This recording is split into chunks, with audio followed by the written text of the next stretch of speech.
Hello students, তোমাদের সকলকে স্বাগত জানিয়ে আজকের ভিডিও শুরু করছি। আজকের ভিডিওর বিষয় class 10 English lesson 5 story our runaway kite, written by Lucy Maud Montgomery.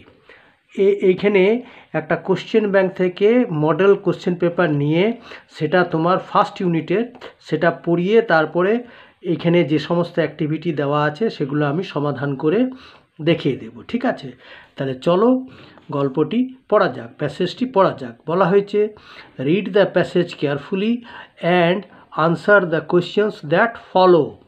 কি বলা হয়েছে না, of course there was nobody for us to play with on the big half moon. অবশ্যই আমাদের সঙ্গে খেলার জন্যে বিগ হাফ মুন দ্বীপে কেউই ছিল না। We just had to make the most of each other and we did. আমরা ফলে আমাদেরকে নিজেদেরকেই ব্যবহার করতে হতো একে অপরের সঙ্গে এবং অ্যান্ড উই ডিড এবং আমরা তা করতামও। We live on the big half Moon Island. আমরা কোথায় বাস করতাম না, আমরা বিগ হাফ মুন দ্বীপে বাস করতাম। We are father and Claude and I and aunt Esther and Mimi and Dick. এখানে আমরা বলতে কাদের বোঝাচ্ছে? আমরা মানে বাবা, ক্লড, ন্যারেটার বলতে আই বলতে ন্যারেটার মানে লেখিকা, তার পিসি আন্ট এস্থার এবং মিমি এবং ডিক তার দুই ভাই বোন। ঠিক আছে, এইবার বলা হয়েছে যে father and Claude and I, it use to be only father and Claude and I. আগে কেবলমাত্র কে কে থাকতো? আগে ছিলাম কেবলমাত্র আমি, বাবা আর Claude. It is all account of the kite that there are more of আস।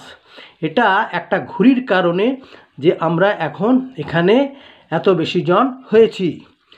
এবারে this is what I want to tell you about. এটাই আমি আজকে তোমাদের বলতে যাচ্ছি। ঠিক আছে, এরপরে হচ্ছে father is the keeper of the big half Moon light house. বাবা বিগ হাফ মুন বাতিঘরের রক্ষী। আই অ্যাম 11 ইয়ার্স ওল্ড, আমার বয়স 11 বছর। আর ক্লড ইজ 12, আর ক্লডের বয়স 12 বছর। ইন উইন্টার, শীতকালে, when the harbour is frozen over, যখন বন্দর এলাকা বরফে ঢেকে যেত, we all move to the mainland, আমরা সবাই কোথায় চলে যেতাম? মূল ভূখণ্ডে চলে যেতাম। As soon as spring comes back we sail to our own dear island, যেই মাত্র আবার বসন্তকাল আসতো আমরা নৌকায় করে আবার আমাদের যে প্রিয় দ্বীপ সেই দ্বীপে ফিরে আসতাম। The funny part use to be that people always pitied us when the time came for us to return. মানুষেরা আমাদের দয়ার চোখে দেখত বা দয়া করত যখন আমাদের দ্বীপে ফিরে আসার সময় হতো। They said we must be so lonesome over there with no other children to play with us. তারা বলতো আমরা অবশ্যই খুবই সেখানে একাকী, কারণ সেখানে আর অন্য কোনো শিশুরা ছিল না আমাদের সাথে খেলা করার জন্যে। Of course Claude and I would have liked to have someone to play with us. অবশ্যই আমি এবং ক্লড চাইতাম যে যদি আমাদের সাথে কেউ থাকতো তাহলে খুবই ভালো লাগতো, বা আমাদের এটা মানে খুব মনে মনে আমাদের একটা আকাঙ্ক্ষা বা আশা ছিল যে যদি কেউ আমাদের সাথে খেলার জন্য থাকতো তাহলে খুব ভালো হতো। কেন না, it is hard to run pirate caves and things like that with only two. কারণ কেবলমাত্র দুজনে মিলে মানে রান পাইরেট কেভস হচ্ছে একটা নেম অফ এ গেম, একটা খেলার নাম।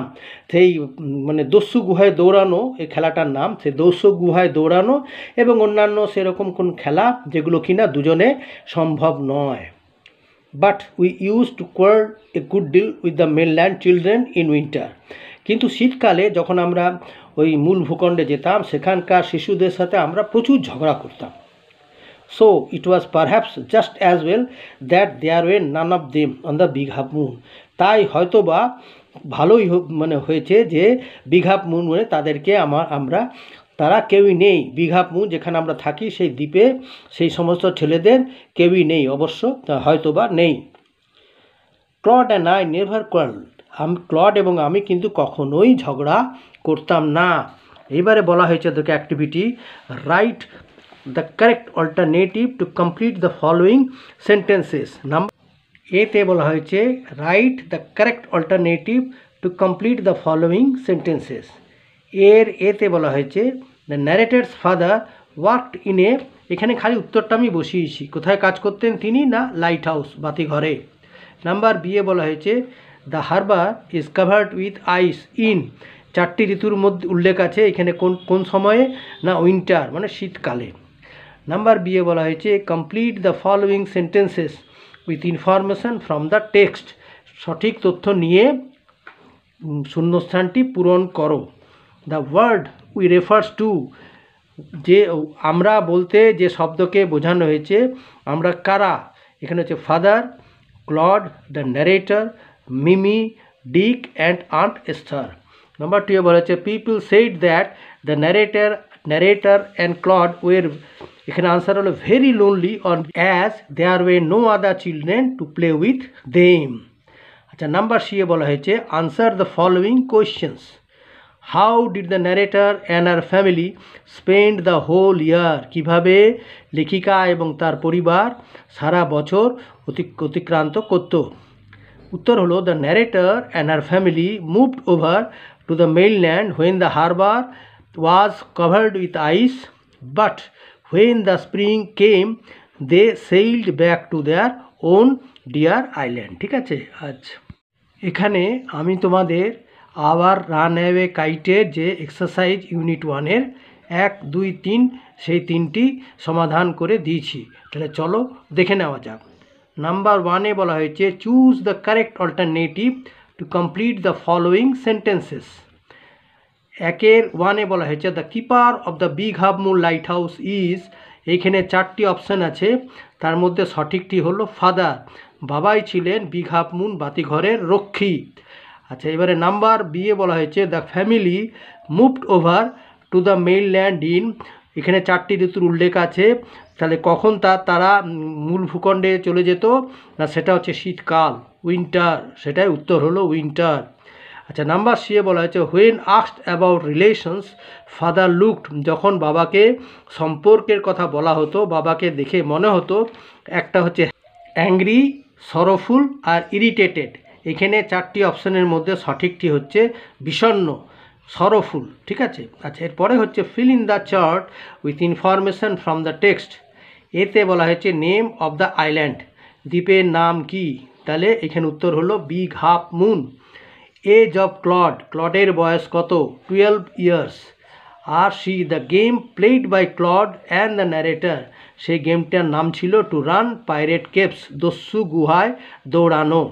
আচ্ছা, এখানে state whether the following statements are true or false, provide sentences, phrases, words in support of your answer. 3-1-এ বলা হচ্ছে people felt that Claude and the narrator were lonesome in the island, এটা হচ্ছে এটা মানে মজার বিষয় হলো ওখানকার লোকজন, মূল ভূখণ্ডের লোকজন তাদেরকে দয়া করতো যখন তাদের দ্বীপে ফিরে আসার সময় হতো, এটা হচ্ছে ট্রু, কারণ সাপোর্টিং স্টেটমেন্টটা দিচ্ছে দেখো, they said we must be so lonesome over there, এটা সাপোর্টিং সেন্টেন্স। আচ্ছা, পরেরটা বলা হচ্ছে Claude and the narrator quarrelled, Claude এবং আমি মানে লেখিকা ঝগড়া করতো, কিন্তু এটা হচ্ছে ফলস, কারণ সাপোর্টিং স্টেটমেন্টটা দিয়েছে যে ক্লড অ্যান্ড আই নেভার কোয়ারেলড।